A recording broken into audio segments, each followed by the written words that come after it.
Ini kisah tentang orang-orang soleh yang diambil di buku kisah orang-orang soleh dalam mendidik anak, Pustaka Al-Kautsar. Judulnya, gadis Perancis itu berkata, "Saudaraku, tolonglah agama ini." Lebih 20 tahun, Sauza Muzir berdakwah kepada Allah Subhanahu wa Ta'ala. Namanya terkait dengan para seniman yang bertaubat, karena ia punya peran dakwah di antara mereka. Tentang kisah pertaubatannya, ia ceritakan sebagai berikut.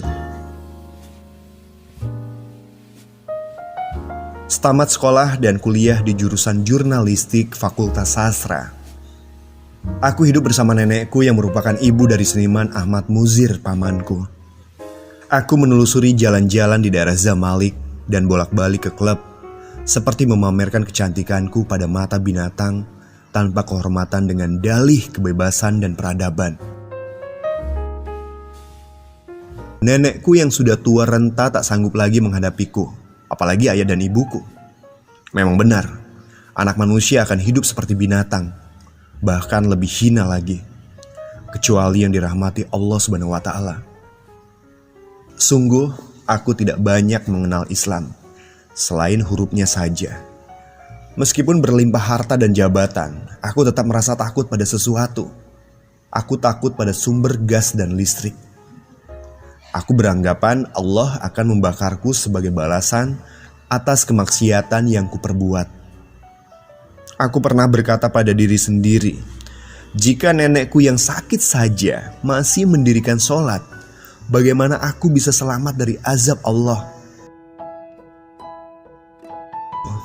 Aku segera berlari, meninggalkan kecemasan hati dengan tidur atau pergi ke klub. Setelah menikah, bersama sang suami, aku pergi ke Eropa untuk menjalani bulan madu. Salah satu yang menarik perhatianku selama di Eropa, ketika aku pergi ke Vatikan di Roma dan bermaksud memasuki museum kepausan. Mereka memaksaku mengenakan pakaian khusus atau kulit hitam di atas pintu. Begitulah mereka menghormati agama. Saat itu aku bertanya-tanya mengapa kita tidak menghormati agama sendiri. Di tengah gelombang kebahagiaan duniawi yang berlimpah, aku berkata pada suamiku, aku ingin sholat sebagai rasa syukur atas nikmat yang telah diberikan Allah. Dan sang suami pun bilang, lakukan apa yang kau inginkan. Ini kebebasan individu.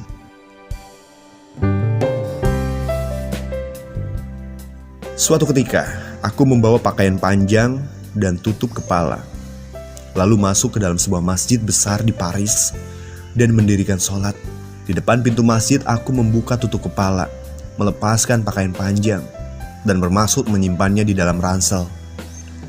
Tiba-tiba aku dikejutkan oleh kehadiran seorang gadis Perancis bermata biru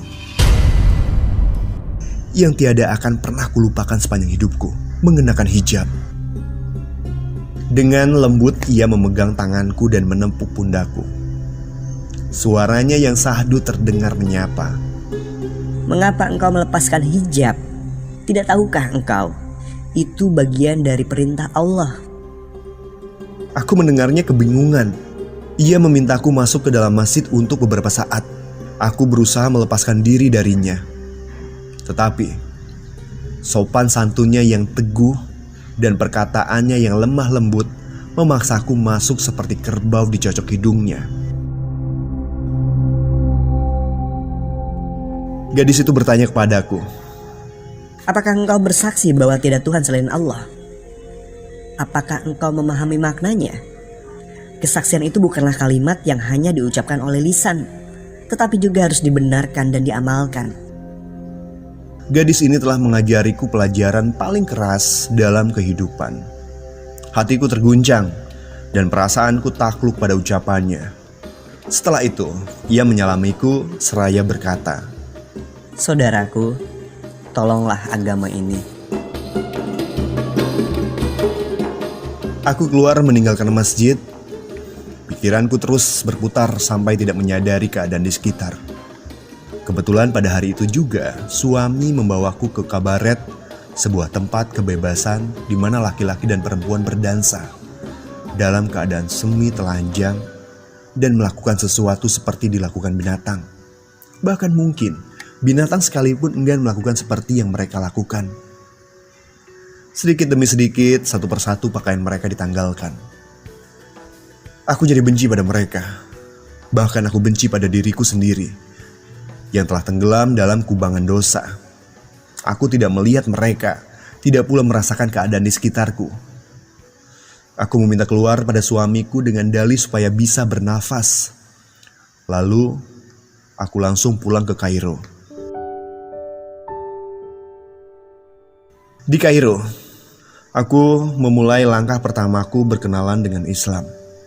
Meskipun bergelimang kemewahan duniawi, aku belum mereguk kedamaian dan ketenangan. Tetapi setiap kali sholat atau membaca kitabullah, aku serasa semakin tenang dengan semua itu. Kutanggalkan semua cara kehidupan jahiliyah di sekitarku. Sepanjang siang dan malam aku beriktikaf membaca Al-Quran. Kudatangkan buku-buku Ibnu Katsir dan lainnya. Selain itu, aku juga meninggalkan kehidupan klub dan hiburan malam. Aku mulai berkenalan dengan akhwat muslimah. Mula-mula, suamiku melarangku berhijab, termasuk keputusanku meninggalkan duniaku sebelumnya. Dan aku tidak lagi berkumpul bersama laki-laki, baik kerabat maupun bukan. Bahkan aku juga tidak bersalaman dengan mereka. Sungguh cobaan dari Allah. Tapi langkah keimanan yang paling utama adalah berserah diri kepada Allah Subhanahu wa Ta'ala.